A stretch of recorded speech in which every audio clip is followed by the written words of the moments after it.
At the beginning of 2017, if you had told me the Switch would be the biggest console of the year, I probably would have laughed. I mean, I was still really sore about the Wii U, a $350 piece of trash that Nintendo decided to smother in the crib with the Nintendo Switch. You see, after the Wii U, I kind of thought that the Wii was a bit of a fluke.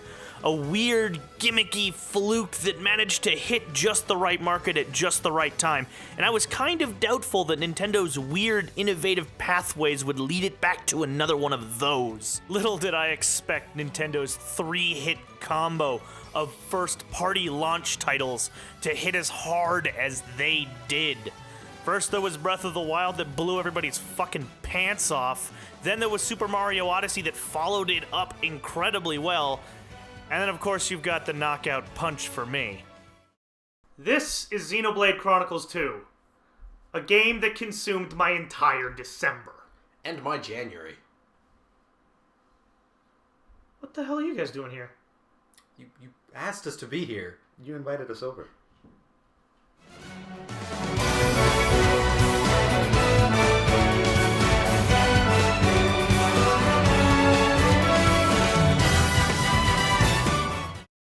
Joining me today, for the first time ever, I have guests. We're going to talk about video games. We're going to talk about Xenoblade Chronicles 2, also known as Animu Chronicles 2, Xenoboob Chesticles 2, whatever you want to call it. And joining me today is my good friend, Dr. Keith. And I'm still not sure why you're here. You didn't even play this game. That's my camera. Fair and enough. joining me is Mark. Hello. You're forgetting someone. Who? Oh, our operator. Behind the camera, our operator. Yeah. Her name is Operator. Hello, Thank you. operator. How can I direct your call? You are looking fantastic. How can I direct your video today? I wish someone could look at you on camera. Oh, wait. So 66% of us decided to play a video game called Xenoblade Chronicles 2 for the Nintendo Switch by Monolith Soft and published by Nintendo. And I don't usually talk about Nintendo games on this channel for a very specific reason. They're the only company who's ever copyright claimed me. Fucking dicks. They gotta protect their brand. What? And their anime game. From me? From fucking me? Anime titties are a lucrative concept. Now place your hand on my chest. This is a game that took me 225 hours to beat, so if you're wondering why my grades sunk and I haven't put out a video in forever and I was off Twitter, that's why. Thank you, Nintendo. Yeah. Shall we get into the game? I guess we can talk about the game. I know everything about it. I'm glad Clearly. I'm glad that you know everything about it. So, there's a funny story behind this game. You see, E3 2017, me and my good friend Dr. Keith here were actually watching the E3 together, and the trailer for this game came up. Yeah, I did. And mind you, I'd never played Xenoblade Chronicles 1, I'd never played Xenoblade Chronicles X, neither of us, I think, had. No. I don't know if he had a Wii or something. But we watched this trailer, and I distinctly recall thinking to myself, look at this anime trash, and also, her boobs are at a 90-degree angle. Yeah. I had not fully successfully incorporated him into weeb culture yet. Oh my god. By the way, if you're in my Discord and you've wondered why I talk about anime from time to time, this motherfucker right here. You can blame him. You can blame this motherfucker.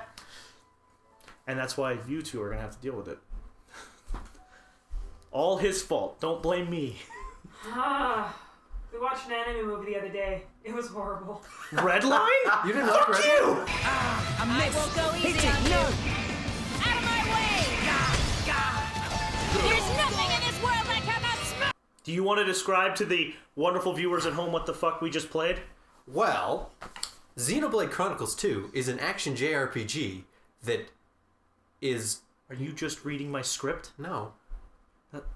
He's looking at the right place.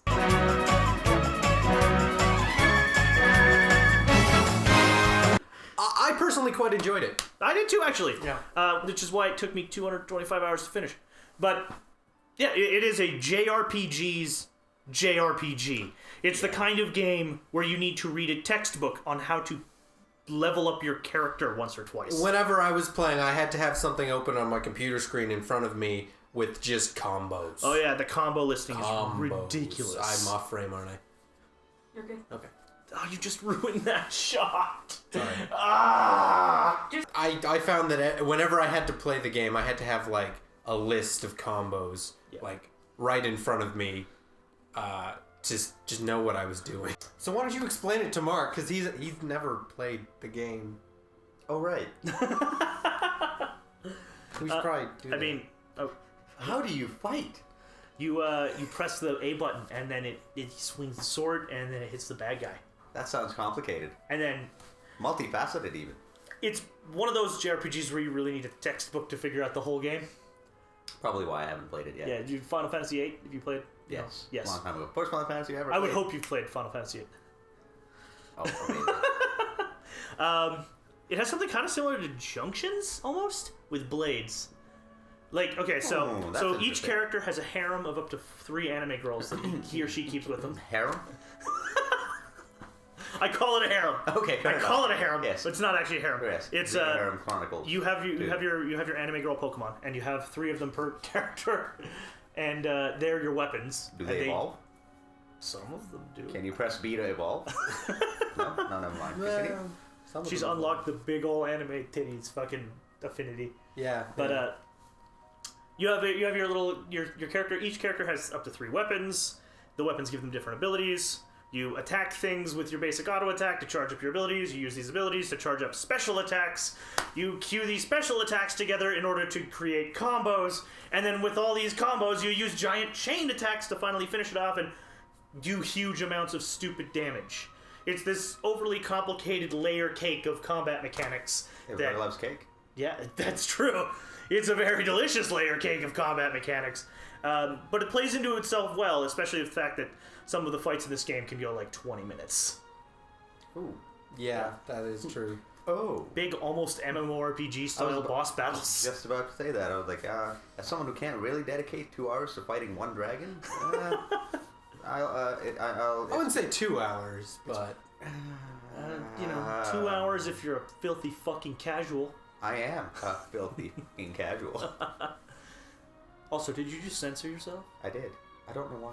I don't know why either. I don't know. Something about I swearing. just called you a filthy fucking casual. Everybody knows me in real life, even the operator, but for some reason on camera I have to censor As myself. soon as they turn the camera on, you're trying to be PC. I know. You're the least PC person I know. I don't know. So a lot of people have Anyways. criticized the art design of this game because whoever did the character designs for Xenoblade Chronicles 2 has he has very front-loaded tastes. he's a boob man. He's a boob man. He loves his big old titties. Assets.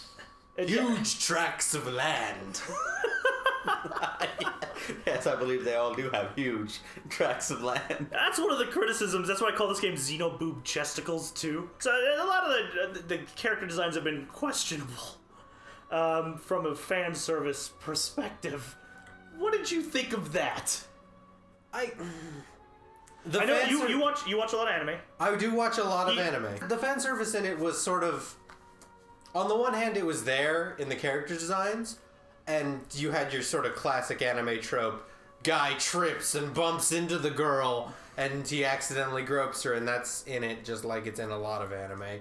But Why do I It like was- this genre? compared to some of the raunchiest animes out there, it was pretty toned down, and it was pretty respectful of the characters. They were definitely trying to go for something a bit more serious with the characters, whereas they just had this You didn't unlock. Design. Did you unlock Delilah in your playthrough? Dahlia, you mean? Dahlia, yeah, that's the one. Oh yeah, So Rabbit Girl with F cups. It's yeah, actually they're like out fucking here. ridiculous. They're out here. A physics impossibility. Oh, physical impossibility. She would be Op, if dead. you wanna Her look- spine look would up snap. Dahlia. Like, oh god. Oh yeah. Dahlia. Dahlia. It's We'll put it up on the screen. not good. Is that what it is? DAH. We're trying to like talk about this game in a good light, but like anybody who doesn't appreciate this is one thing I that I'm going to say about the appreciate. game right now. I know you appreciate it, but I'm going to say this about this game right now. If you don't appreciate Go for anime that. tropes, Yeah, that art. Yeah, there you go. if you don't Lord! They're wider than our hips. I could park an airplane on that. In fact, I could. Wait, does she have claws? Yes. Yes, she's a rabbit girl. She's a literal rabbit. Those are rabbit ears. That are Yeah, those are definitely rabbit ears. Oh. Sticking out of her chest.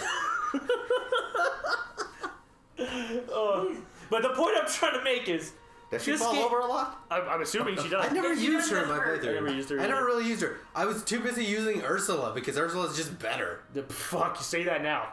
But the point I'm trying to make is, if you don't appreciate this, you might not like this game. It's this game has every fucking anime trope ever. There's like Yeah, it does. there's the tsunderes, yanderes, like the only way this game could be more of a fucking anime is if it was set in a high school. Yeah. It's There's no high school stuff in it, which if you don't appreciate anime, you won't like this game. generally, yeah. And if you don't have a high tolerance for fan service, like I some don't think you need people, a high tolerance. I don't have a high tolerance for fan service. I hate that shit. Some people. Some people. Maybe my tolerance is limited since you started introducing me to grossness. well, Yeah, no, the operator Okay, probably so- would. I know, I don't, no. yeah. No. In all honesty, I'm with you there, but you know, I don't think I'm on you are. camera now, so I have to be with her. He's just trying to like make him endear himself to the operator. The Don't fan believe him. service isn't Full of shit. He's full of shit. the fan service isn't as like malicious or exploitative as some of other anime properties can be. So I'd say it's fine to give it a pass. It's just sort of there in the character designs. If you're somebody who pursues Sort of JRPGs like there. I do, Wow. In the character. It's design. there in the character designs. It's not really ever. if you're somebody who Nobody pursues, ever references it. They're in the not game. wearing any pants. Yeah. her boobs are bigger than some of the characters. Hey, look Wow. at the proportion of her head to Well, Yeah. are her boobs bigger than Finch? I don't know. You could Tora could probably live comfortably I between believe them. she's gonna have some back problems. And I say this as a lover of memories. Yeah. Where the hell was I? I totally forgot what point I was trying to make. Talking about big old anime titties. Who would like this Big-ass game? anime You titties. definitely. People, okay, so if you enjoy the Tales games, you'll love this game. If you enjoy the Idea Factory games, you'll love this game, but you'll realize it's a lot less cringy than shit like that. If you enjoy general JRPGs, you'll probably like this game despite some of this shit. Alright, so let's get into some fucking spoilers. All right, yeah, let's do it. Spoily spoils.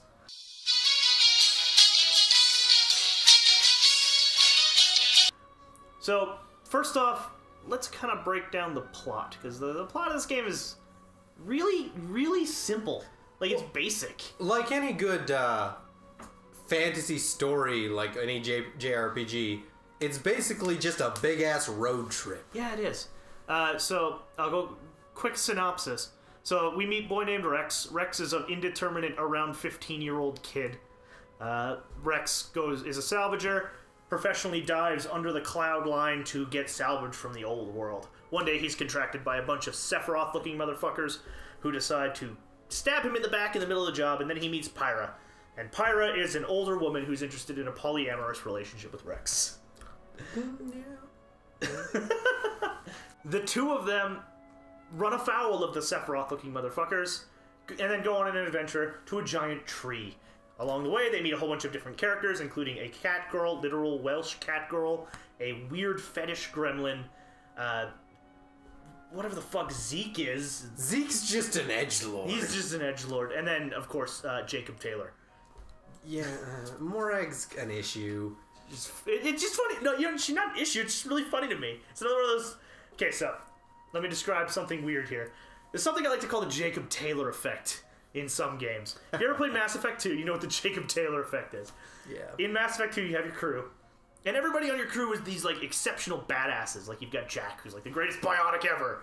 And, you've got, like, Legion, who's a Geth supercomputer, and all of these other characters who are somehow crazy remarkable. And then you have Jacob Taylor. Thane. Oh, yeah, Thane Krios, one of the best assassins ever. And you got Jacob Taylor. Jacob Taylor is just a dude. in amongst all these. He's probably so generic that you didn't realize who I was talking about, even if you were a huge fan of the games, until I actually brought up who it was. Every character he named, I actually figured out. And it was after the conversation was like, oh right, that one guy I never used. Jacob Taylor, as soon as you get their second character, he's the first one to get shunted out of the party. Jacob, meet Miranda. Goodbye. Xenoblade Chronicles 2, they have their own Jacob Taylor in the form of Morag, who's a character who just is, compared to everybody else in the party, you got like Rex, who's like this crazy fucking the driver of the Aegis, this big fancy blade. You've got Tora, who's a gross little fetish gremlin who builds sex robots in his garage. You've got Nia, who's a cat girl and also a blade eater, or sorry, a flesh eater, so she's like an immortal crazy healer. Yeah, and you've got she basically can bring people back from the dead. And Zeke is the other way around. He ate bits of a blade, so he's like an immortal like blade eater. So and it made him into an edgelord. it made him into a total edgelord. So when you say eating blades, is he eating these No, female they got okay. Let's weapons? Let's go into the concept of a blade. Let's go into eater. the details. So in the universe of Xenoblade Chronicles 2, you have regular fucking people. There's blades and there's people. Yeah, and then you got blades. Yeah. Blades are ghosts that live in swords. They're anime girl Pokemon, is how I like to they think are of it. anime girl Pokemon. They come out of these little rocks. Yeah, you get them in these little rocks, and you have to play this fucking gacha game bullshit to get them. Loot boxes. Loot boxes, which we'll get into in a minute. But they are essentially like an anime thing that follows you around and powers your sword. And they're like a person. They talk, they eat, they dream, presumably. Do they dream? Do they? I'm assuming so. And if a regular person eats chunks of a blade, they get superpowers. And Not if really. a blade eats chunks of a regular person, they become like, they don't die when the person who they're attached to dies. Yeah, it's not really that they eat them. It's more like get pieces of Oh, no. the other one grafted Oh no, onto them. Jin actually eats his dead girlfriend. I ate her. He actually eats his dead girlfriend. I like where this is going. Like, she's lying on the field dying and he starts eating her. That's a real thing that happens Yeah, that in the did game. happen. I mean, Zeke gets his bit surgically implanted, but Yeah. there are characters who literally eat their dying master, and that's how they become blade eaters or flesh eaters. that's unfortunate. Yeah, it's a little bit fucked up. A little bit fucked up. Almost as fucked up as how the villain of this game kills a baby, but it's different. Well, we'll talk about that. We'll talk about that later. Well. So, and then you got, out of all of these characters, you have Morag, who is, she's Special Inquisitor, cool, but she's utterly unremarkable compared to the rest. She's supposed to be like In fact, the best driver in the Empire, but which she's doesn't also really mean soundly anything. beaten by a 15-year-old. But he's got the fucking Aegis. Yeah, but he's still a And it's only- 15-year-old! And it's only because he knocked a fucking water tower down on him. Yeah, but he's still a 15-year-old. He's a 15-year-old who had the presence of mind to knock a water tower on her. Smart. I guess. You'd think that the best blade in the Empire would... My God. Why are we arguing about this? God, I'm a nerd. I need to question every choice I've ever made in my life. You're just sitting here with that smug, shitty grin on your face. Holy shit. I'm loving this. So, Continue. Morag is kind of, compared to the rest of the party, very unremarkable. She's probably got the weakest plot of any of the characters. I find that she has a lot of good character development, though. Not really. Like, in terms of stuff with her brother, and she gets a lot of the good heart-to-heart talks. She gets some of them. She gets my favorite heart-to-heart talk where Fetish Gremlin thinks that she's a boy. Yeah. Well, it is 2018. That's true. That's very true. But yeah, why don't we talk about some more of these characters so you can understand what the fuck I'm talking about? Sure, yeah. So, the main character of the game is a 15-year-old kid called Rex. I don't know if he's Shepard. actually 15. Rex. Shepard. And basically, he's the salvager. He's an orphan. He comes from this village. He's working for a living. He's sending money home. And he gets hired for this job by these mysterious people. Sephiroth-looking motherfuckers. Yeah. And he goes down to find this sunken ship and look through it, and he finds what they're looking for, which is this woman in a case who turns out to be Pyra. And after he finds it, the bad guys, Sephiroth-looking obviously motherfuckers. the bad guys, they just stab him straight through the back. Pyra manages to save him, and he, Pyra saves him in the best way possible by letting him grab her chest. Now place your hand on my chest. Perfect. Because I am already this intrigued. game has whoever the character designer and even the narrative designer were all in on this together. yeah. That's amazing. Yeah. That's generally what I need if I'm about to die. Grab somebody's boobs. Lots of boobs. I just wanted to make sure the operator's aware of this. She's the only one who'd be able to save me if I were to suddenly get stabbed in the back. I can by probably either save of you. you. I can probably save you. I'd still prefer the operator. Yeah, you know what? I matter. think we would all prefer the operator. I don't think the operator would help. Sorry, guys. Rex has this really kind of satisfying arc throughout the whole game, I find, where he is... okay, so he's like your generic video game protagonist. He's like, we gotta help everybody and make sure everybody has a good day. Everybody has to be saved and all that. And throughout the game, he consistently fails to meet this. There's a character in the middle of the game called Van Damme, who you think is gonna be a party member, but surprise, he tries to self-sacrifice. You know, do the self-sacrifice. He stabs himself in the stomach. And during this scene, he kills himself to let them get away, and then Rex decides, no, I gotta save Van Damme, and completely nullifies it. Like an asshole. Yeah, he just completely makes Van Damme's sacrifice completely irrelevant. So, what you're trying to tell me is, he got rosed. Yeah. Yeah, actually, he did. Titanic unfortunate. references. That is unfortunate. But yeah, self-sacrifice, so and as the story progresses, he does this multiple times, trying to save people, and then or completely and utterly ignoring their wishes and fucking everything up because he wants to save everybody. And in the midst of this, he has a crisis of identity about how he's not good enough to save anybody. Yeah, well, that's like chapter 8. Yeah. When he has the meme-worthy fucking fist moment. Have you seen that? Oh, There's yeah. literally a scene in chapter 8 where he does the Arthur fist. The Arthur fist? Oh, He does the Arthur fist. It's really funny. we've reached levels of meme we shouldn't even be able to. I know, right? But carrying on, and in fact, at the very end of the game, the completion of his whole character arc is realizing that he can't save somebody. That's Pyramithra, who it turns out they're alive anyways because who cares? Let's talk about Pyramithra. Pyramithra are our next characters. Yeah, Pyra is basically the Aegis, which is big-ass, really strong blade. Well, she doesn't have a big ass. She's got big tracts of land. But she saves Rex, and she seems to be this very compassionate, girl-next-door girlfriend type to him throughout the whole game. Pyra, though, has a little bit of a secret in that she has severe bipolar disorder. She's literally two people. She's two people. So the idea is that she kind of snaps back and forth between two different personalities. It's not even like snaps back. It's not snaps back between two different personalities even. They're literally two different people in the same body that just shift. In fact, back and then forth. at the very end of the game, there's a third one named Numa, who is it's in charge of both of them. It's fucking weird. Numa's supposed to be this combination of both of them. I think Numa's the overriding personality. I'm both of them who've consolidated Through to her each other. strange MacGuffin Aegis powers, Mithra was the one who was the original Aegis, who's talked about in the backstory, and then she created an offshoot of herself called Pyra. As you do. Pyra's the limit to her power, and Pyra doesn't really want to use her strange Aegis powers. But eventually Pyra allows herself to use them, and Mithra comes out, and then they have a back and forth for a while with Rex, and it's sort of a who's he gonna pick kind of thing.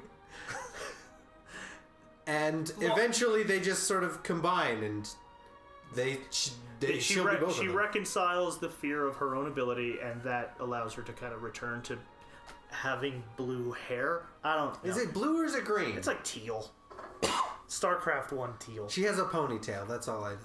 Point is, anime bullshit. Anime bullshit, anime bullshit. If you can't take anime bullshit, this is not your game. Yeah, if you don't like harem shit. I wouldn't even call this... this is not a harem. This is... Okay, fair. I joke that it's a harem, but it's not. It's it's anime bullshit, but it's not that bad. But it is anime bullshit, like, to a pretty high degree. Rex has about 3 proposed love interests in the game. One of them he shuts down magnificently, and Oh my my God. favorite line of the entire game. That brings us to her as a character. Let's talk about Nia. Nia, the Welsh cat, also known as if we make fun of her on this, the entire Xenoblade Chronicles subreddit, is gonna fucking crucify us. Well, that's because she's best girl. Yeah, get the fuck out. So Nia is Welsh cat. She is a Welsh cat girl who hangs out with the party, acts as their primary healer. Sorry, I just looked back at your facial expression and realized this is why we have you on the show. Yes. So her whole thing is she was like a blade to some lord, and the lord had a daughter, and the daughter died, so he made the blade eat the daughter. So she would become the daughter. To become the daughter, then she runs away because she's, you know, Look at me. 15-year-old. Look at me. I am the daughter now.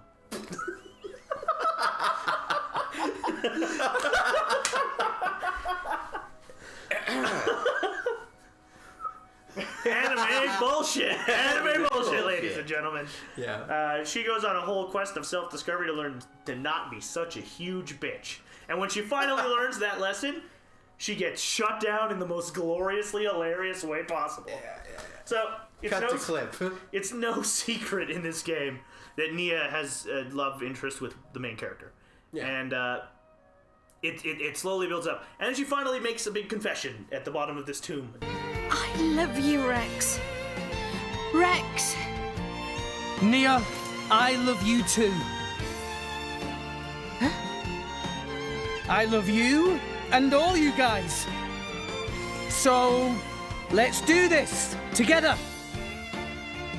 You can actually see in the game the moment that her heart breaks. It's hilarious.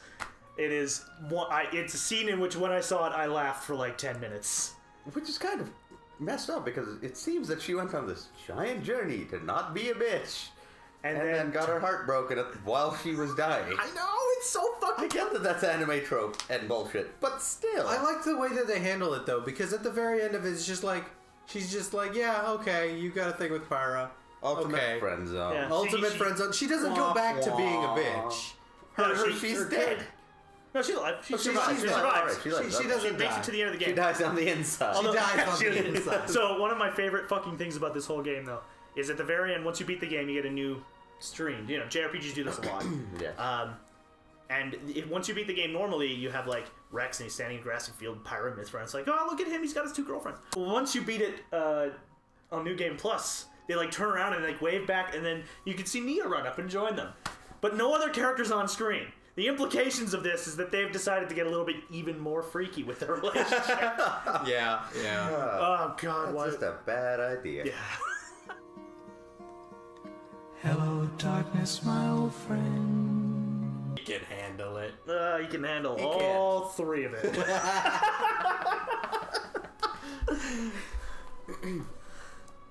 So that leads us to the rest of the cast, who are Yeah, let's talk... like Fetish Gremlin. Yeah, let's talk about Fetish Gremlin. So there's a Fetish let us Gremlin. talk about You Fetish want to Gremlin. pull up a picture of Fetish Gremlin there? We should probably. Absolutely. You know what? Keep the safe I'm gonna say search don't on. search Fetish Gremlin. Yes, I was gonna I'm gonna keep say safe search search on. Torah. Torah from Xenoblade. Xenoblade 2 Torah. And not Torah fetish, because you're gonna end up with some weird Jewish porn. So he's a mechanic who lives in the middle of butt fucking nowhere. And he builds sex robots. He professionally builds sex robots. Throughout the game, he builds 3 of them. And Are they actually sex robots? no, but okay. So there's a scene when one of them pops up. Ooh, Poppy!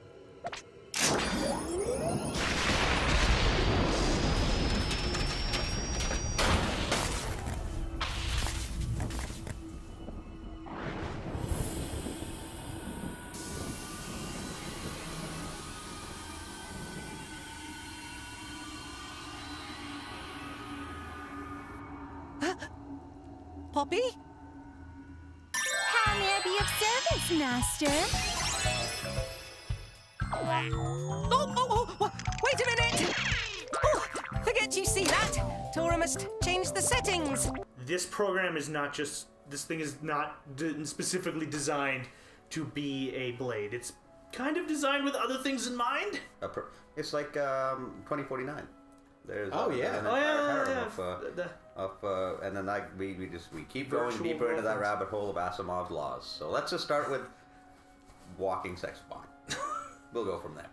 Yeah, fetish gremlin. So- I believe his character arc involves him building more advanced sex robots. throughout the Yeah, entire game. there's nothing else. There's nothing much.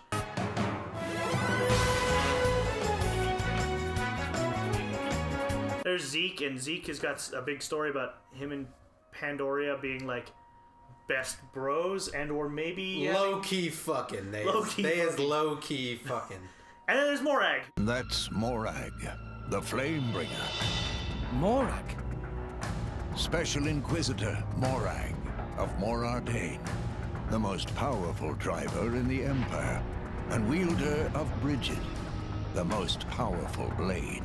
So together they're like ultra powerful. Yeah, she doesn't get an arc person. Her fucking blade gets more of an arc than her. Yeah, she does. Her blade gets a whole arc about what kind of person was she in her past life. Because when the blades go back into their crystal form, they lose all their memories. Oh. But they can get reawakened to be the same blade, but they don't have any of those old memories anymore. This is some serious, like, philosophical conversation. Yeah, it Anime is. bullshit. There's anime bullshit on one end, and then, like, serious philosophical implications on the other. There's a lot of whiplash. There's a lot of altered carbon going on here. I like Morag as a character. She was my tank for most of the game. But her plot is really bare bones. Unlike the actual villains of the game. Yeah, the villains are way more interesting than Morag is. And more interesting than Fetish Gremlin. Definitely more interesting than Fetish Gremlin. Are you sure? See, that's the thing. I like Poppy as a character way more than I like Fetish Gremlin. She's got a much more interesting character. He's like Bridget. Bridget is a much more interesting character than her driver. And then the actual villains, like the Torna villains, who are like the primary villains throughout the game, have more interesting stories than most of them. It's... The Blades themselves all have a lot of interesting character arcs because they all have to come to terms with being a Blade and what that means and how you're past and how can you affect the world. And that's sort of the general crux of the villains in Torna. They're all Blades of some form or another. Yeah, they're all flesh eaters because they Except for what's his name? No. The guy who's a Blade Eater. Oh, no, there's no Blade Eater. Yeah, they're all blonde flesh guy. eat's. The blonde guy. He's human. Oh, right, Mikhail is human. Okay, yeah. Yeah. You're right. Mikhail is a human who ate his blade, and no, is he? Yeah, he is. He's human. And then all the rest of them are blades who ate their masters Yeah.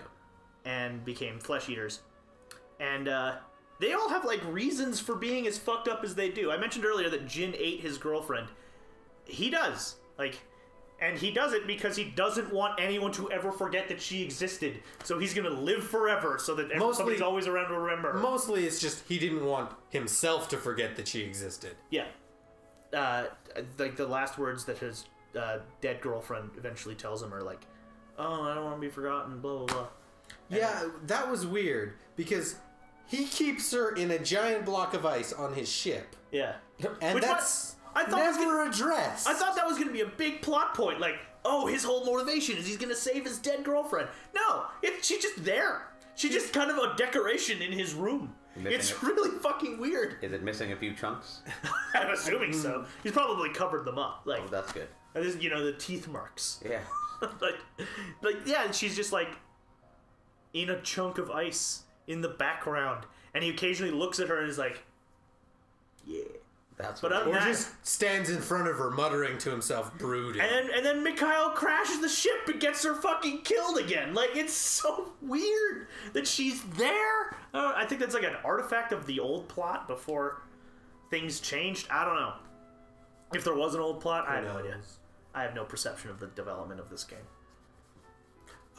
Yeah, so They have more. Oh, go ahead. there's Jin and there's Malos. And we haven't really talked about Malos yet. Malus is the actual villain of the game, like he's the actual antagonist, but he's kind of an unwitting antagonist, almost in a way. He doesn't know why he does the things that he does. Yes, so a little bit of a story. There's another villain in the game called Amalthus, and he's an evil drow man for some reason. He's kind of a villain. At first he shows up and like, I'm the best. Let me help you for no reason. He's a giant bird pope. Yeah, bird giant pope. bird pope. He is giant bird pope. And immediately when I saw him, I'm like, that guy's a villain. That guy's an asshole secretly. Well, he's helping us way too much. He looks like a fucking dark elf. Oh, he or like does. a night elf from World of Warcraft. Like he is like long pointed ears. Nobody else in the game has these features, by the way. They Like, mention not a single other character. They mention what species he's at one point. Not to mention- and they say that's the reason he's so long-lived, in addition to him being Not to mention- Malos' driver. I feel like one of the implications is he's been around for hundreds of years. Yeah. And they never explain that. Well, no, they do explain that. They just say his species is long-lived. Okay, so when you go to make a blade, you touch the little crystal thingy, you resonate, that makes the blade. And the blade adopts traits of the person who creates it. So, Amalthus goes to the world tree one day, and he's like, I'm gonna fucking climb the world tree, yo! And he does! He actually gets to the top, and he meets with their god, called the Architect, who's just a nerd who fucked up, Yeah. and takes two of these really powerful core crystals from him called the Aegises. One of them is green, and that's gonna eventually become Mithra Numa, and the other one's purple, and that's eventually gonna become Malos. So he activates Malos, but at this point, Amalthus is kind of a nihilist. He was working with the church during a big war when a lot of people got killed. He has a general disdain for human beings. It's one of the motivations why he climbs the tree, is because he kind of hates everybody and thinks that everything is meaningless and fuck it, let's kill everything. There's a scene in his backstory. Yeah, I'm gonna go in this. There's a scene in his backstory where he is in this war zone and he runs into this guy who's killed this family in this house and is looting their house. And him being the righteous guy kills this guy and is like, you deserve this.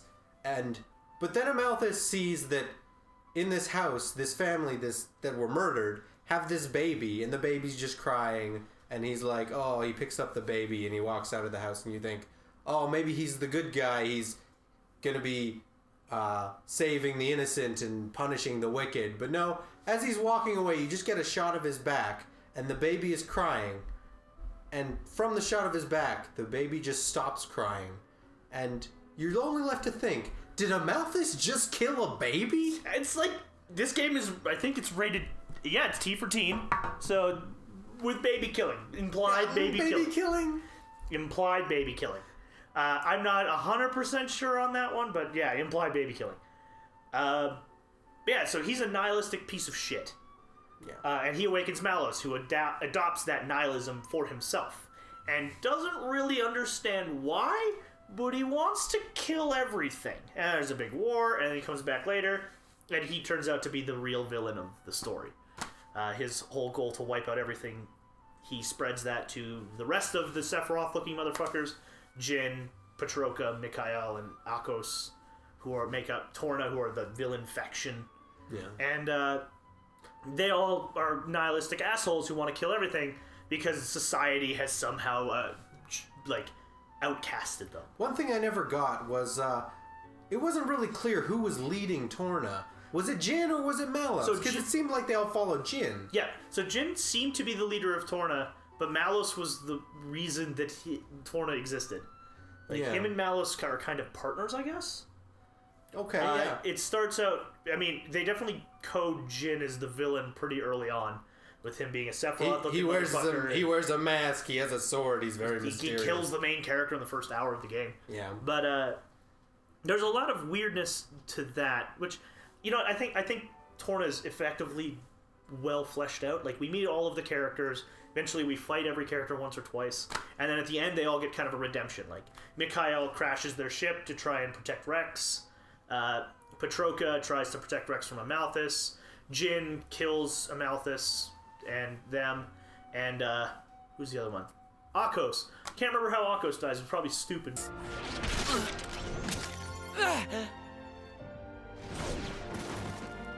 Akos! Yeah, I can't remember. Also, their submarine is a mech. Yeah. And it fights a giant bird that Bird Pope it's anime bullshit. It's anime bullshit. Bird Pope fights a giant mech. It's basically Bird Pope's Pacific giant bird with a church on his back fights a giant submarine mech. That's part of the climax of the game. That sounds awesome, actually. It is basically Pacific Rim. Yeah, they all get to the World Tree and they're going up the World Tree, and it turns out the World Tree is actually a space elevator. Surprise! And it's all super technological. It's like, oh, there was a civilization here before. What the fuck? Essentially, the story is Rex and the giant beanstalk. It is. And he gets to the top and he has to fight a giant robot. It's Rex and the Beanstalk. Yeah. All right, I can live with that. But yeah, all of the Torna characters get this really satisfying redemption arc at the end. And they all, like, pretty much all of them are dead, actually. They all die at the end. Yeah. Petroke is killed, Petroke is Mikhail's killed, Akos is killed, Jin dies, and Amalthus turns into this crazy, like, T-Rex-looking tentacle monster. And he fuses himself with a door. Like, it is the most JRPG thing ever. He's and he's not even the final boss. Giant anime titties. Tentacles. Never interact. Good. Well, Good to hear. the giant anime titties help you beat the shit. No, they never interact. That's the good. titties and the tentacles. Actually, don't that's interact. true. Then, Amalthus has got like this passing interest. He's never interested in like taking Pyromithra. He's just like, fuck it, do whatever you want. I'm gonna kill you all anyways. Well, yeah, he's implied to be the one who gave the Aegis core initially to the old hero, Adam. Yeah, and I don't know why. Like, They- I don't they- think they they ever mention it in a- really flesh out why he does that. They 'cause- mention it in a cutscene, but he says that he should give it to somebody to stop Malos. Because but- at that point, he's still got a vested interest in not destroying the world until Killing 500 everybody. years of nihilism turns him into a megalomaniacal idiot. Yeah, he's also the reason that all the Titans are disappearing.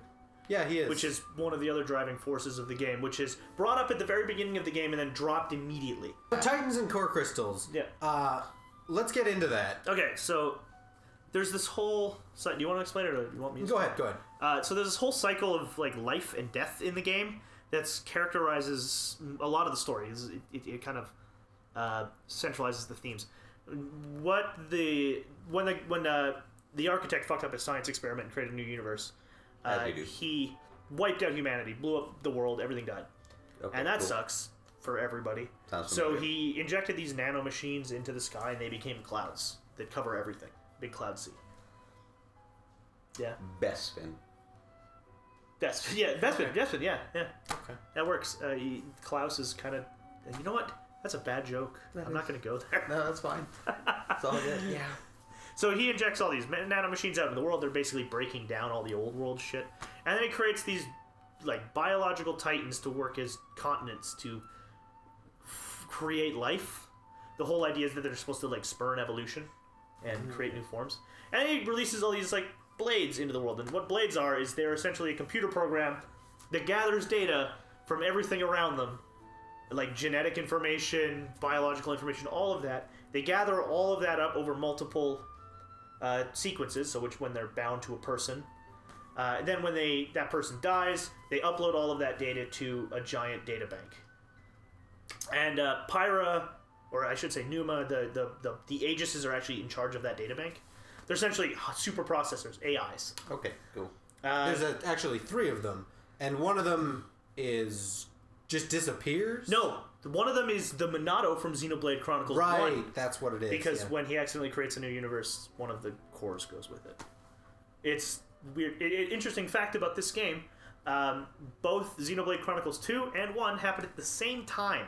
Because when you go in and meet Klaus at the end of Xenoblade Chronicles 2, at the same time the party in Xenoblade Chronicles 1 is about to fight him in the other universe and kill him, and that's why he's dying. So we reached full multiverse. Yeah, it's fucking ridiculous. It's a cluster fuckery. Yeah, Okay. exactly. All right. It is Wow. absolutely fucking bizarre. But, and then he dies and everything fucks up.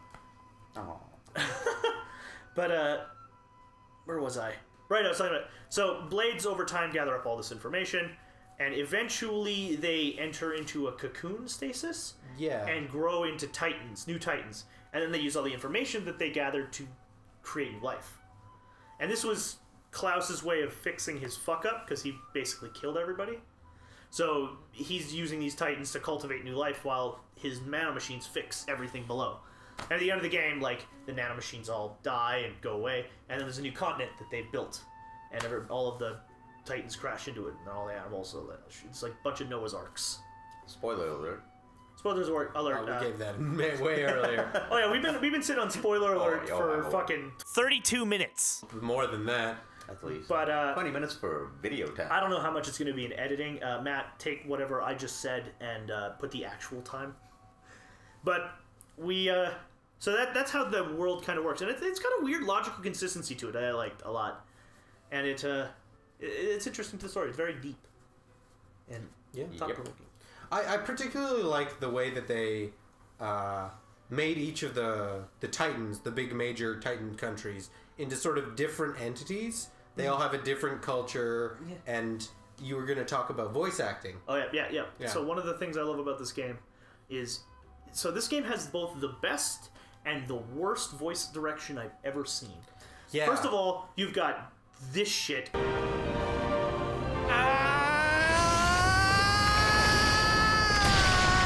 Of Rex, Rex's incredibly forced, cringy as fuck screaming. And then you have...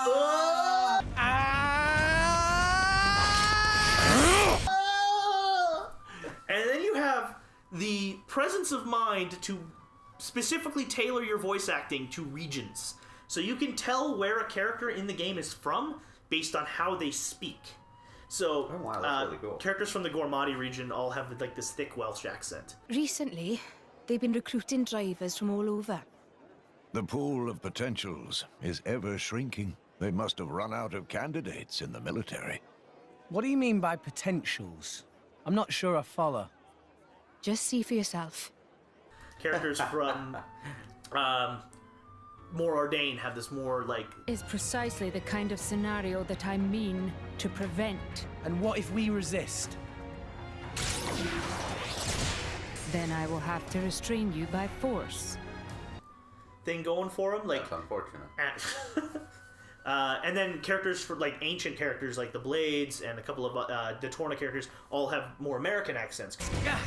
Sorry, kid. I can't let the likes of you just claim her power for yourself. Hello there. Still awake, I see. I can't seem to sleep. Accents because they're from Torna, which had American accents apparently. Of course. Yeah. And which it's not the first game to have done that too. I don't know if anybody who watching this video has played Dragon Age Inquisition. Yes, did that they as did well. as well. And they did very good with the voice acting. Yeah, it's really cleverly done. I love that kind of presence of mind. But then you match it against Aegis like that. However,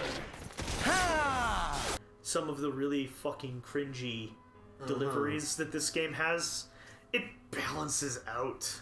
I guess it's weird. Yeah, the voice direction in it is. I respect it based on just how much voice work they put into the game. Mm-hmm. There is so much dialogue in this game. There's 400 fucking cutscenes. It's ridiculous. Oh yeah, there's 10 a hours lot. at least. At least. But is it Final Fantasy X laughing on the bridge? Tidus and Dude, Yuna. okay. Yes. Yeah. Oh dear.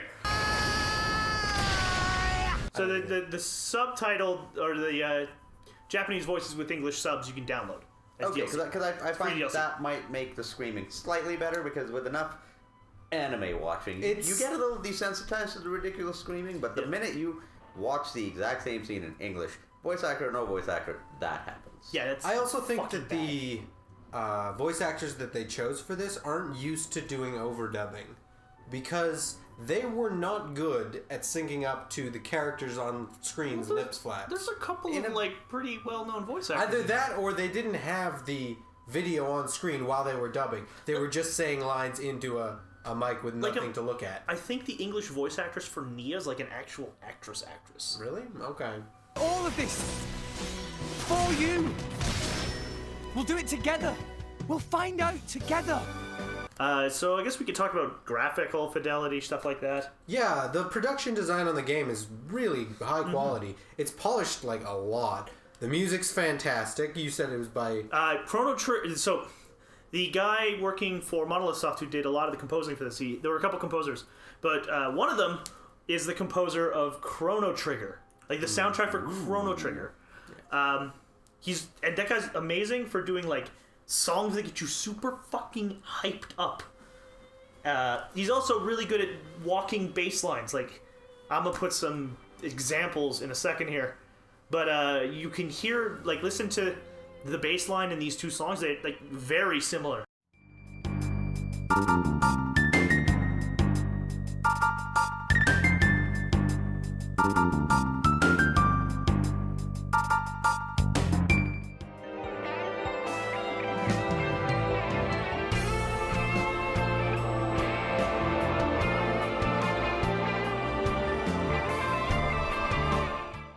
That just clicked in my head. That's a weird thing to say. Soundtrack is really fucking good, okay? Just go with that.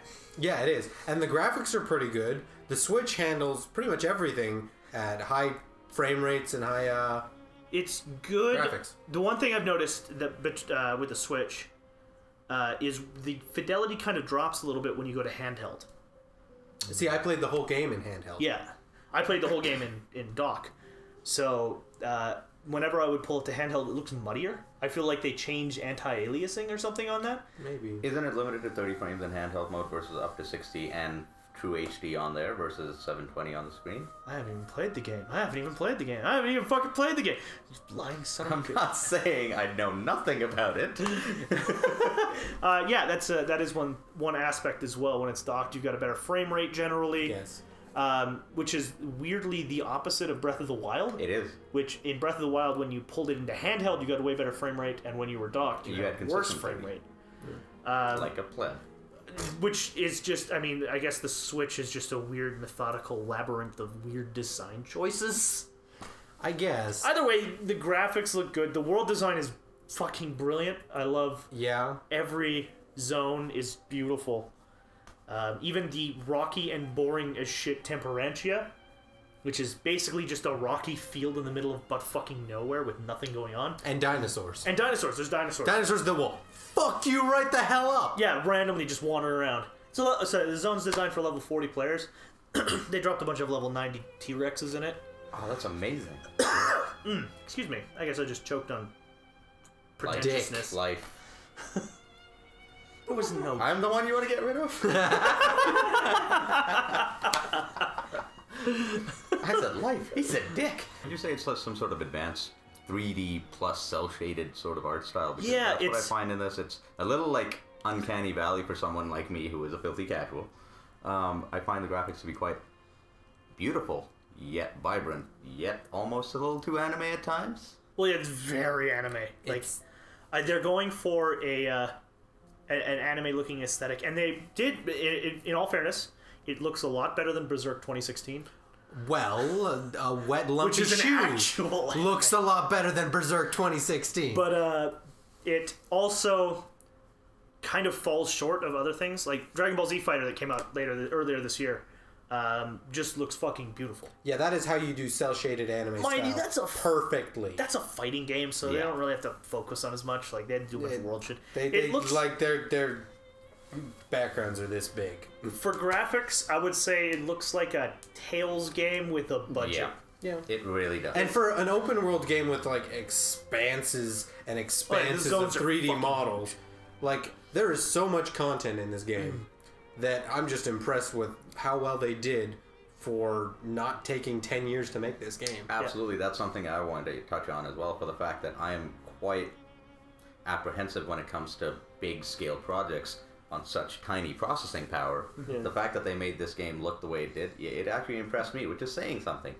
It's got like 10 or so zones, I think, and they're all visually distinct and interesting and huge. They're pretty big, yeah. Like walking from one end of Tantal to the other takes you like a solid 10 minutes. And yeah, Tantal is an interesting one because it's sort of split into two levels. There's the upper level where you're going across these like pillars on the top of these and islands, and then the whole bottom level is still being rendered, even though it's really far down, and if you fall, you'll just die. It really does show that the Switch can be a good, powerful system, despite it reasonably powerful, not coming close to like the PS4 or the Xbox One, or definitely not even close to a good PC. The Switch is solid in its ability to render this game, and I'm really impressed by that. I was really worried when the Switch came out, when Breath of the Wild was having all those frame rate problems. It was.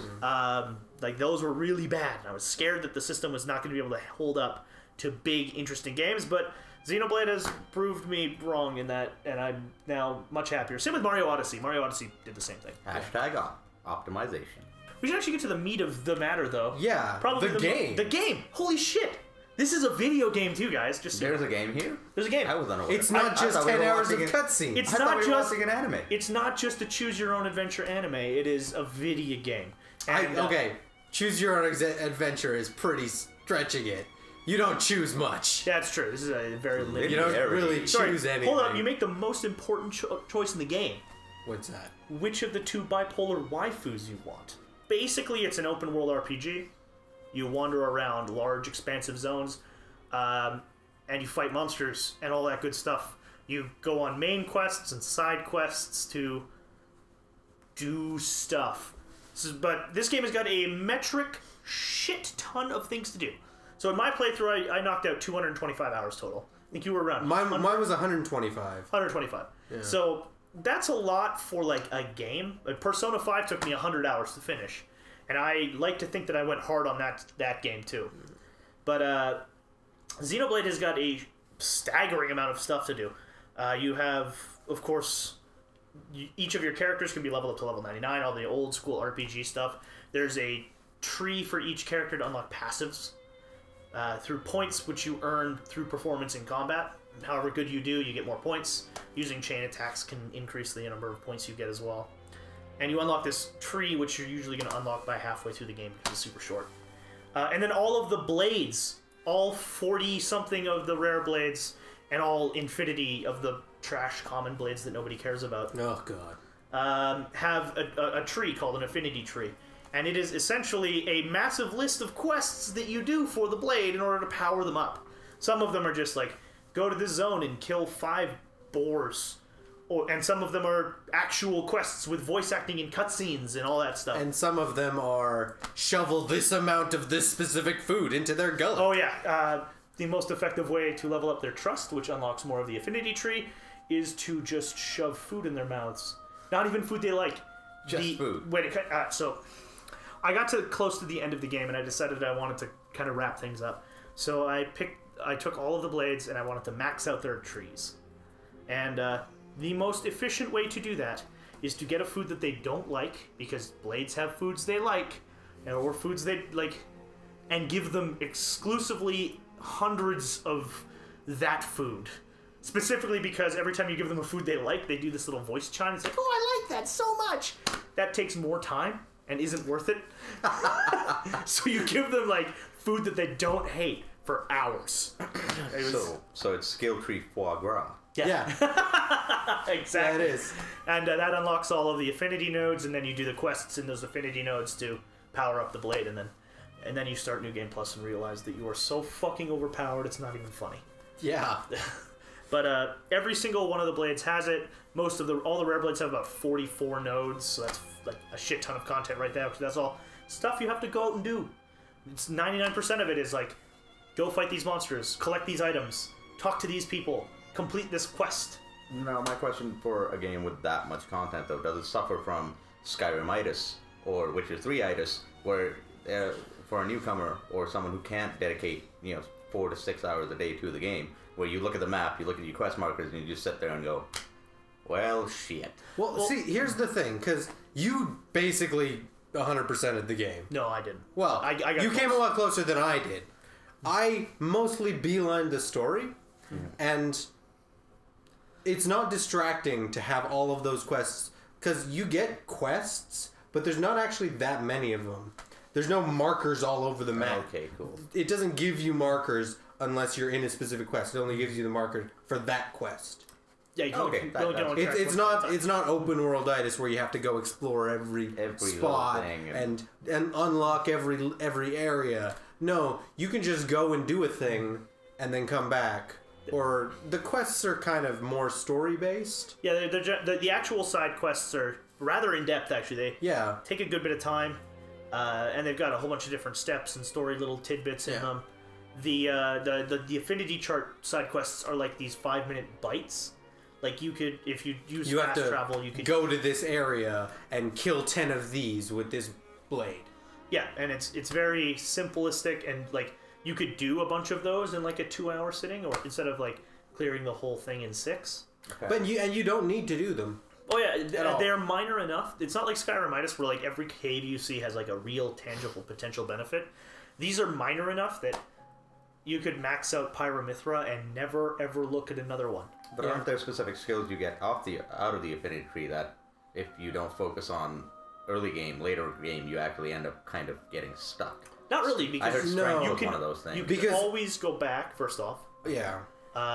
And second off, they're generally not huge power increases. Like, it's not like... There's a couple of them. You don't unlock abilities generally with them. All the abilities you have are abilities that you have. These skill tree items just make them better. They're passives. They're all passive. Bonuses. Yeah. There are a couple of things that that are a good idea to level, which are field skills. Mm-hmm. Yeah, everybody's got field skills, which allow you to... Field skills is stuff you use out of combat. Yeah, like opens paths, open or lets you get open pathways. It's basically like that. But I found in my playthrough that I didn't even do a lot of those. Yeah. I didn't get those characters up to that level, because what you can do is you can just stack common blades with those field skills. Not even that. On your teams and just do it. Oh, okay. If they all have a level 1, that just stacks. One thing I noticed about going through the main story with those is the main story tends to focus on a very few specific ones of those. Focus, Fire Mastery, Super Strength. These are all skills. Lockpicking. Super strength. Lockpicking as well once later on in the game. Yeah. But once you get to a certain point, you start noticing these are all skills on the default blades. You're leveling up anyways because you have to keep them on. Using them, yeah. You can't take those blades off. So I never ran it for the main quest. For side quests, they all had different ones. Like Xenobia's requires you to get all of these fucking skills up. But for the main quest stuff, you really don't run into that problem very often. Fair enough. So long as you're using Pyramithra, you're going to unlock all of the Fire Mastery and all of the Focus. As long as you use Poppy, you're going to get all the Super Strength. Yeah. Yes, the tiny robot girl, Super Strength. So she's a super strengthened sex robot? Yes. Combat is also very loud. Yes, so... Believe it. It's constantly just verbal spewing of various verbal things. Diarrhea. I came to a point where I would get into combat and I would just mute it. Well, there's a... So how combat works is you've got 3 party members. Yeah. Who've got their blades and they're doing their thing. I believe it. And each party member has 3 attacks that they use. And then they've got their auto attack. And then they can also use special abilities with their blade, which there's different levels of. Yeah. Every time that you do one of their special abilities or one of their attacks, they call out the name of the attack. So they'll be like, Rolling Smash! Severely or like... Animu bullshit. Yeah, I hate... That's one thing I don't like about anime. And all the Tales game had that too. Yeah. Where they call out the name of their attack before they do it, which is... Spirit Slash. Tactically a really stupid idea. It is tactically the stupidest idea. But not that I would know. So what happens is when you get 3 party members all calling out every attack they do. So it's a Tales combat. And then you have blades shooting out barks when they have a meter between the blade and the driver called affinity, and the higher the affinity goes, the more powerful the driver gets. So they have the blades have barks to tell you how their affinity is doing. They'll be like, "We're really kicking ass. You can do this." Just like and that. then of course the character attached to it will reply to that. So they'll be like, I like that attitude, or I like your attitude is Rex. Just like that. So you have 3. Every time they do an attack, they're screaming something. Yeah. Every time they like there's a status change, they scream something, and then when you use special attacks, they scream more things. So you'll activate a special and they'll be like, whatever the fuck this special is called. And then they do some bark afterwards. They also have random barks in between, like, we can do this with the power of friendship.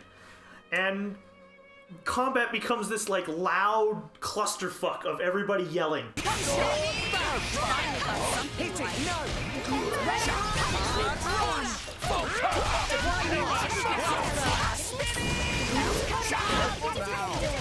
I no longer live in fear. We'll beat them with the power of friendship.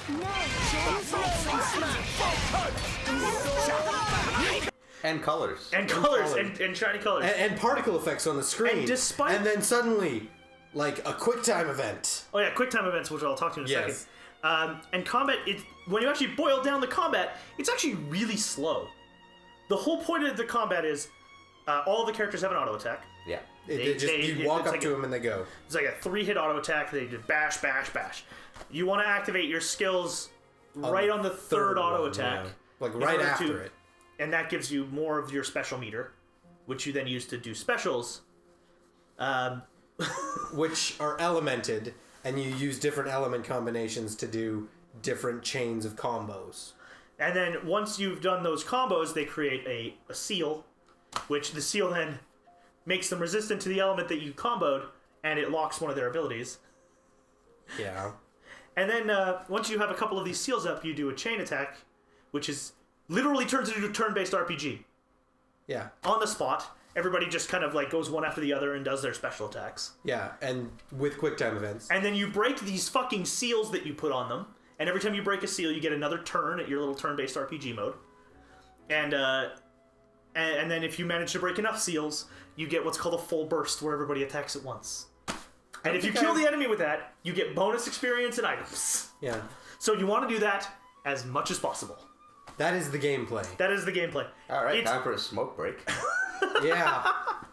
It is. I don't smoke. I don't condone that. Continue. It's when you actually play it, and once you get to the point where you can ignore the fucking cacophony that is. Not to mention, enemies have barks too. Oh yeah, they do. Don't forget me. Think you can take me? Oh god. There was a bug. Like true JRPG. Yeah, Yes. hard edge. So early in the game, they had a bug. I don't know if it was a bug, but it was definitely it not was intended there. because they patched it the fuck out. But there were these Ardanian soldier dudes who were just like guys with rifles, and one of their combat barks was "Don't forget me," and then they had another one that was "You think you can take me?" You can take me? But they would combat bark that every 2 seconds. Oh. So the whole combat was like, "Don't forget me! Don't forget me! Think you can take me? Don't forget me!" Think So you much that it became a fucking meme unto itself. It was like arrow in the knee for Xenoblade. It was. Don't forget me. Oh my god, it was so. And then you've got 3 party members and their blades all screaming at the same time, and you're just like, shut up, just shut up, just shut up. Yeah. Shut up!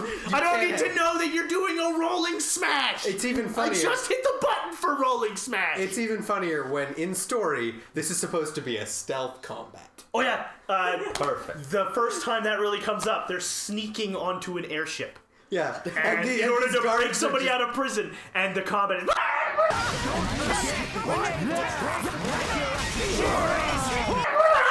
Think you can take me? Don't forget me! So fucking silly. And then, Wow. Yeah. You know what? I'll be honest. I have to be in the mood for that combat. Yeah. I'll say this. I got used to it eventually. You do get used to it. You do. I mean, as I said, I have played JRPGs before that do this, and eventually, for example, the last one, Till the End of Time. Star Ocean? Star Ocean. Yeah. Star Ocean Till the End of Time does the exact same thing. Yeah. And you get kind of used to it midway through the game when you're like, okay, this is the 3,000th time I'm about to see him start combat with heel kick. So you get used to it, but at the same time, it's just the noise. I get the noise. I don't understand why JRPGs do this. Like, why? So Final Fantasy X was good. Bullshit. Final Fantasy X is really good for that because it has combat barks. It does. But they're super rare. They are. Like, they almost never actually come up. Final Fantasy X. Yeah. Really? 10 has combat barks. Yeah, it does. It's the first Final Fantasy to have combat barks because the first voice Final Fantasy. First voice, sort of, though. I don't recall They have much. a couple. Because I know the summons do. That's the thing, it's really played down. Yeah, like Yojimbo not comes many. in and he'll do something. In fact, the old Xenosaga games, which were basically the spiritual prequel to this. They were. That was my initial thing when they came out. That's where Cosmos comes from. And they had combat barks too. They did. But they were also really rare. And now we have the age of Tales and Xenoblade, where everybody screams constantly because people really like combat barks in the early 2000s. Yeah, but at the same time, you do know to the developers of the video games, you do know you can do that right. Very recently, Final Fantasy 15. Yeah. There's a lot of chirping between all 4 characters in the combat, but it all contextual. For example, if you do a blindside or a link attack, they specifically, if they don't go link attack, they specifically note position of enemy and everything. And I mean, I understand that's a whole different budget, a whole different ball game when it comes to playing that's like top tier. That's top tier production, but at the same time, like their combat barks and all their chirping was exactly what you'd expect out of 4 dude bros. Yeah, that's the thing. Like, you don't need to scream the name of the attack as you're doing the attack. The player knows what the attack is because they just hit the fucking button. We mapped it. Yeah, exactly. Like, every single time you do a rolling smash, he says, rolling smash! It's tiring. But does it get funnier if you do it in Japanese? I have no idea. I haven't done that. My question is, if you turn on subtitles on the Japanese audio, do you get all the voice barks at the same time? Would it, like, fill up the screen? Oh my god. I don't think you get subtitles for barks. I hope not. That would be really funny, though. Just like that'd just be you just got like the one line of text that's like the first, right after you crash your plane in Nier Automata, where the robot is just like rapidly spouting off everything that's gone wrong. It's going so fast you can't even read it in the text bubble before it's gone. That would be amazing. Yeah, that's the gameplay. It's actually really fun. There's, of course, like various monster types and unique monsters that you can fight in the field. Mm-hmm. Super bosses, which make games with super bosses. Yeah. Super bosses are super fucking fun. Xenoblade's pretty good for that. Just even, you can wander into an area that is very high level, and you'll get your shit pushed in. Yeah. Okay, that's fine. Oh, and they do the fudge packing. Yeah. They do the World of Warcraft Burning Crusade thing where they have obscenely high level monsters just kind of wandering around low level zones. Oh, that's like the cool. Fell Reavers from Hellfire Peninsula that give me nightmares to this day. But memories. Take a trip down memory lane. I've now fulfilled my contractual obligation and referenced Burning Crusade in this video. But what was I talking about? Right. Super bosses and like unique monsters, special loot, all that cool stuff. Yeah. All that's in the game as well, and some of these unique monster fights take like 10 or 15 minutes. Because despite all the shit going on in combat's actually really methodical. Yeah, you plan out your combos. You gotta do, now I gotta do this one. Now I gotta do one that ends in this element. Now I gotta break the elements. You gotta switch my blade to this one so I can do this element. Because you change up your blades in combat, you change up your combos. I think we should talk about blades now, though. We can talk about blades. The blades mechanics. Like, I kind of touched on that earlier, but yeah. All the blades have different elements, and you do combos with them. They're all different weapons, so they give the driver different weapons. There's different classes. There's a healer class. There's a... tank, there's an attack class. But are the weapons severely animated? Oh my god, yes. Yes, they are. Holy shit. Are they over the top? As if a 3-year-old was left alone with a particle. My favorite blade, and a blade that I personally identify with, is named Zenobia.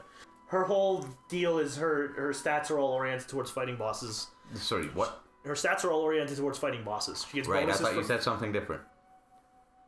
What did you think I said? I think her sexual orientation is we'll play a video. She's what you call a bossosexual. Yes, I was like, what? But her weapon is a giant two-handed axe, and she cackles like a fucking crazy person in combat, and it's hilarious. If I had a two-handed axe, I too would cackle like a crazy. And she has a reckless disregard for wearing a shirt. Well, much like many of the characters in this game. That's true. Little known fact: Dr. Keith had a reckless disregard for wearing shirts. Unlike a lot of the characters in this game, though, you don't want to see that. It's all right. It's not bad. I'd recommend it. So there are 40-some rare blades in the game. 46. 46? I just said a random number. Okay. Well, you get I think 7 or 8 for the story. Pandoria, Poppy 1 through 3. You can just look it up. Do you get these in loot boxes? Mithra, Dromok. You do get these blades in loot boxes. Can you buy those loot boxes with real life money? No, you cannot. Good. So the primary way to unlock rare blades, a bunch of them you get from quests, but other ones you get through core crystals, and you find core crystals in the world, and you. There's different levels of rarity of core crystal. Yeah, and the more likely to get a unique blade, the higher the rarity is. So you got common core crystals, which spit out common trash, and you just spend hours opening these hundreds of core crystals, being like, common, discard, common, discard, common, discard. All on a quest to unlock the next waifu. So little known fact, 30 hours of Dr. Key's 125-hour playtime was discarding common sword You see, that might be a joke to him. It was not a joke for me. Well, there you go. Not a joke for me at all. I unlocked all the blades, and I unlocked almost fucking killed me. I unlocked all but 3 of the blades. Yes. But mind you, they get harder to unlock as They you do, unlock and more. I didn't ever unlock the really ridiculous one, There's Cosmos. 40-something rare blades in the game. I think they added 7 or 8 more to New Game Plus. Yeah. Which is all of the Torna blades and all the Torna characters who are cool. Yeah. And you get most of them through this RNG bullshit, which you spend hours farming bosses and super bosses throughout the game for legendary core crystals, which you crack open only to get some common trash blade and throw them away. Unfortunate. And each of these rare blades has got unique properties and unique bonuses, which determines how they play. And then you kind of build a build around 3 of these. But most importantly, though, when you get a common blade, how often does it have cat ears? Surprisingly often. Surprisingly often, yeah. There's a Anime. Is it surprising? It's not surprising. Are they wearing shirts? They are. Yes, They're like robots. The let's ones bring you up a get are picture. like robots. Oh. But there's a specific subset, 'cause there's 4 different kinds of common blade you can get. There's generic man, generic woman, generic giant dude, and generic dog. And a Dr. Manhattan. Nope. No. Just me, unfortunately. Those are the common blades, yeah. These are the common blades. But they're basically just like robot people, and they even have like a robot voice. And Look like robots. yeah, they look talk like robots people. and all that shit. But the generic female blade blade has a chance to spawn with cat ears. And they spawn with cat ears like fucking all the time. Yeah, they do. What is Japan's obsession with cat girls? I never understood it. Why not dog girls? They have that one. too. We've talked at length about this game at this point. We've talked about the gameplay, we've talked about the story, we've talked extensively about the story, the world building, technical aspects. I think it's time that we wrap this shit up because we've been talking forever. Yeah, we have. And I think Op is starting to get a little bit irritated with us. They have me sitting on a metal chair back here. Could have given you one of the better ones. We have nicer chairs. You're, in fact, sitting right next to you with my laptop on it because you're controlling what's on the screen there for visual aids. Is a way nicer chair than the one you're sitting on. They're the same size. A little metal chair, and they gave the laptop a nice cushioned, nice. You can trade with the laptop. The laptop's not sentient. It doesn't care. Are you sure? Because we just talked about sentient laptops for the last 3 hours. Yeah, we did. That's very true. So I think it's time that we actually wrapped up and came to a conclusion about this game. Yeah. So let's start with you, Dr. Keith. What are your thoughts on Xenoblade Chronicles 2, and would you recommend it? I had a lot of fun with this game. I was mostly drawn in for the story. The story is like well thought out, it's linear, it gets you engaged in the characters, and it's a lot of fun. The gameplay is sort of less of a thing, it's pretty loud, it's a bit obnoxious, but it's still fun once you get the hang of it. I would recommend this game for anybody who's into JRPGs or watches a lot of anime and is used to the tropes therein. It's a lot of fun for anybody who's like that. Okay. I like the game too, but for the completely opposite reason. I like the story at all. It's functional, it's good, it makes sense. There's a world there that they go out of their way to build up really effectively, but I think that the gameplay is where it wins me, and I think a lot of the people watching this who've played Xenoblade Chronicles could call that. It's slow, it's methodical, it's this thought-out structure of building on combos, on combos, on combos to set up these huge finishing moves. And I really like that about the game. It's definitely a game that has a lot of fun, especially if you're like an MMORPG player. I would call this a faster, more interesting Final Fantasy XII. It's got kind of similar combat to that. And somebody in the comments is going to be like, what the fuck are you talking about? You don't know what you're talking about, Orange Chatter. And that's fine. You can be wrong. But I love the gameplay. I love the world building. I love the weird JRPG progression systems that this has got. And yeah, I would absolutely recommend this to anybody who really liked JRPGs. Anybody who enjoyed stuff like Final Fantasy XII. Or even the Tales games. Definitely the Tales games. People who love those games would absolutely fucking eat this shit up. And even some people who might play like Final Fantasy XIV. I know a lot of you guys watch this show. You would love this game, most likely. But the most important question, our odd man out, Mark, who has not played the game, based on all of the shit we've talked about for the last, 4 or 5 hours, would you play this game? Yes, I You would? Now, obviously that comes from a little bit of a background here that I do want to play the game, but that is also because of the fact that I have played a lot of JRPGs over the past 10 or 15 years, so I would highly recommend it to someone who plays JRPGs and is aware of what you're about to get into. If you try to get your friend who's into Fable into this, they will most probably walk away and might not talk to you again. But on the other hand, I would play it solely for the big-ass anime titties.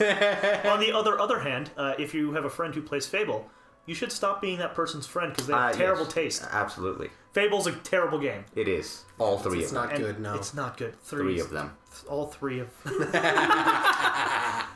but last but not least, Op, sitting behind the camera, based on everything we've said today, would you ever play this game? Fuck no.